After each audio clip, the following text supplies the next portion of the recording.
Bonjour à tous, dans une vidéo précédente je vous avais présenté un accessoire, donc une réplique de V-Lite. Donc elle était équipée à la base d'une ficelle fixée sur le haut du système d'accrochage, donc une ficelle assez longue pour qu'on puisse porter la V-Lite autour du cou, une ficelle en nylon basique.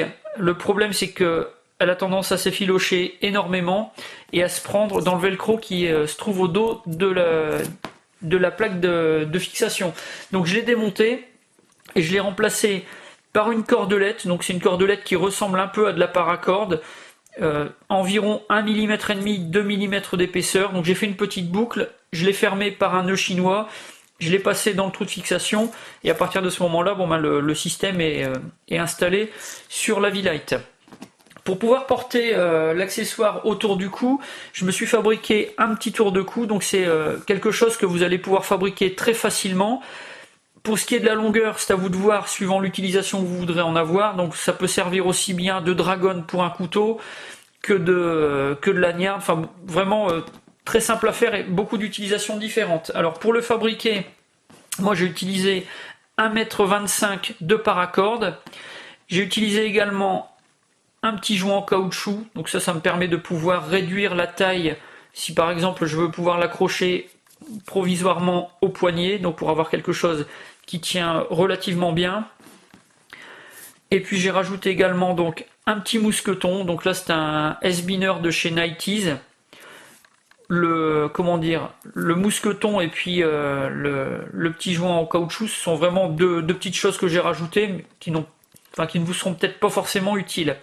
Donc pour la fabrication, tout simplement, j'ai pris ma paracorde, j'ai plié en deux.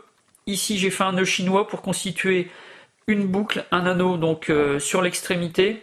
Donc prévoyez quand même de faire quelque chose qui soit suffisamment gros pour y attacher même des mousquetons en acier qui seraient assez volumineux. Si vous changez un jour d'idée sur l'utilisation, la fonction de votre accessoire, de la fabrication, il va vous falloir peut-être un petit peu plus de marge. Donc n'hésitez pas à rajouter 1 cm ou 2 cm pour être sûr de ne pas être pris de court. Pour la fabrication, pour le nœud chinois, je vous mets le lien dans la description pour le tutoriel spécifique de ce nœud-là. Donc comme je vous l'ai dit, on plie en deux, on fait notre nœud ici. Éventuellement, pensez à mettre votre joint en caoutchouc si vous souhaitez agrémenter l'accessoire. Et puis au bout, pour ce qui est de la butée, donc moi j'ai utilisé un tressage de type Cobra, donc quelque chose de vraiment très simple à faire. Je voulais tout simplement une butée qui soit assez volumineuse quand même, assez courte mais assez large pour éviter que la dragonne ne puisse m'échapper des mains, même quand je suis équipé de gants. Donc pour la butée, c'est vraiment excessivement simple. Si vous maîtrisez déjà la fabrication du Cobra, il n'y aura vraiment pas de difficulté particulière. Donc vous prenez vos deux extrémités, vous posez à plat, et donc avec le brin de droite, vous allez faire une boucle qui va revenir horizontalement sur le dessus de la structure.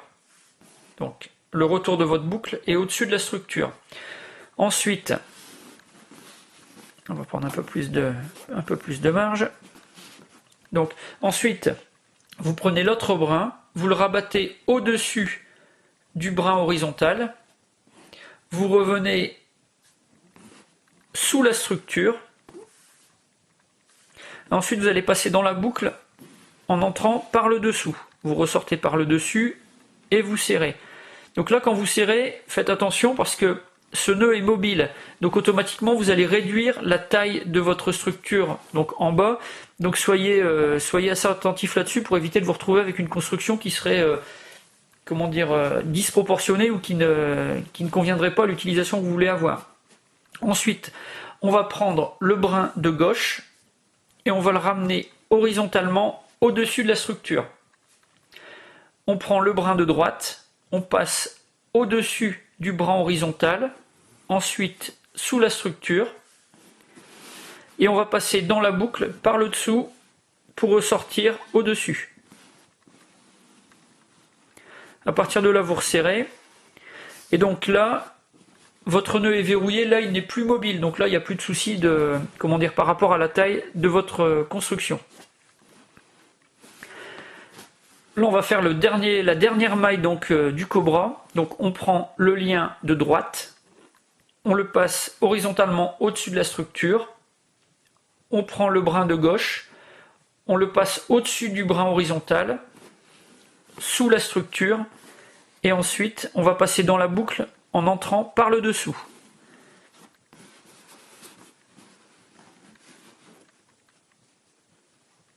Voilà, donc là, votre butée est presque terminée.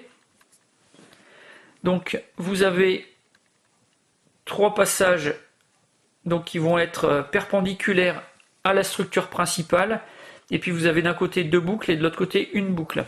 Les 2 extrémités, les 2 finitions, on va les repasser à l'intérieur de la structure. Donc là, plusieurs méthodes, hein. Moi la mienne c'est d'utiliser donc cette aiguille.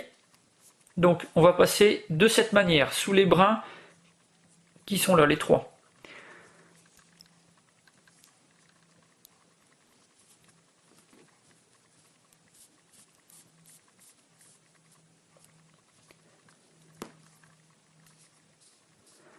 Voilà, donc là, j'ai passé ma paracorde dans l'aiguille, et donc je vais passer à l'intérieur de la structure pour ressortir sur le dessus. Et je vais faire de la même manière avec l'autre côté, donc je repasse, plutôt passer dans le même sens, je repasse à l'intérieur de ma structure,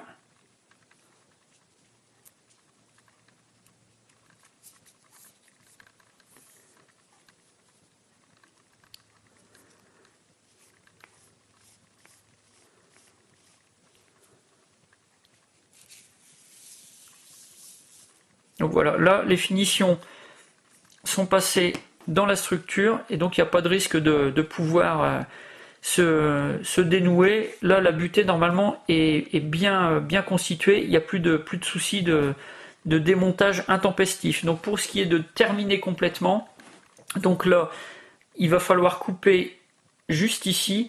Donc là, moi la méthode que je vais utiliser, enfin que j'utilise, c'est de prendre mon fer à souder, donc que je vous ai déjà montré dans d'autres vidéos de paracorde. Donc pour couper nettement et souder les 2 morceaux de paracorde ensemble. Vous pouvez utiliser également une lame de cutter ou de couteau de maquettiste que vous aurez chauffé préalablement avec un briquet. Donc là vous faites une découpe propre et nette uniquement de ces 2 liens pour éviter d'abîmer le reste du tressage. Et là votre laniard sera, votre tour de cou, votre dragonne sera terminé. Vous aurez une butée qui sera assez volumineuse, pas trop haute, mais assez large justement pour servir bien de butée et puis de finition. Donc voilà pour ce tutoriel, voilà pour cette fabrication. Donc cet accessoire, comme je vous l'ai dit, vous pourrez vraiment l'utiliser de 1000 et une façons différentes. Si vous avez des questions, la boîte de réception, les commentaires, et puis sinon je vais vous dire à bientôt pour une autre vidéo.